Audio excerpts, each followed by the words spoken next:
ወዲያው ነበር ዴኒስ ከስራዋ የተባረረችው።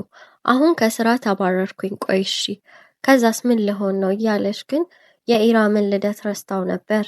የ29ኛ ልደቷን ለማክበር የኢራም ኬክ አስተናጋጅ ይዞ መጣ። እርሷ ግን ልቧ ዴኒስ ጋር ስለነበረ ሰዓቱን መመልከት ጀመረች። በመጨረሻም ሻማውን አጠፋች። ዴኒስ ደረሰች፣ ግን ሰው ሁሉ የለበሰችውን ልብስ ደጋግሞ መመልከት ጀመረ።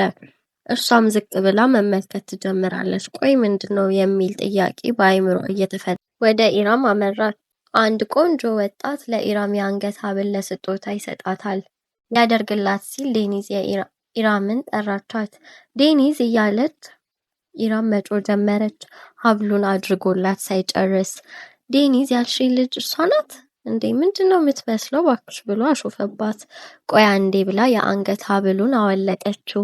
አንገቱ ላይ አድርጋ በሐብሉ አነቀችው። ድጋሚ ስለርሱ ስታወራ ሌላውን ምን እንደማደርግ ማሰብ ትችላለህ ብላ ዴኒስ ጋር ሄደች።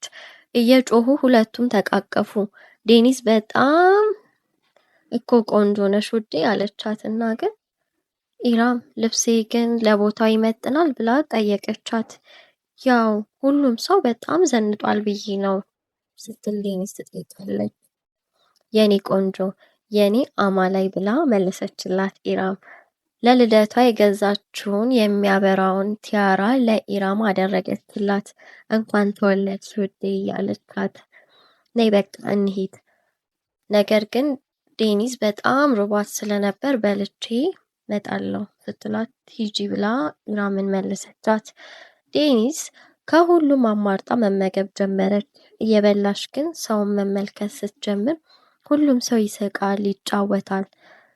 ከዛ ወደ ራሷ ተመልሳ ታድለው ሁሉም ደስተኛ ነው ስትል ዴኒዝ አሰበች። ኢራም ዴኒዝን ፍለጋ ወደ እርሷ መራመድ ጀመረች። ድንገት ግን ያደረገችው ጫማ ወለም ብሏት ወደ መዋኛ ገንዷ ገባች።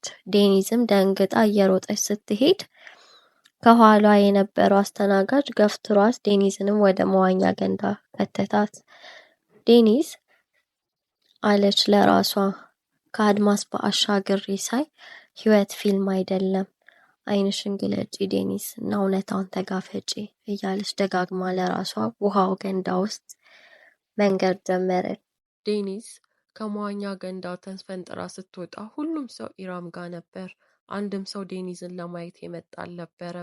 ዴኒዝን በተሰበረ ልብ መመልከት ጀመረ።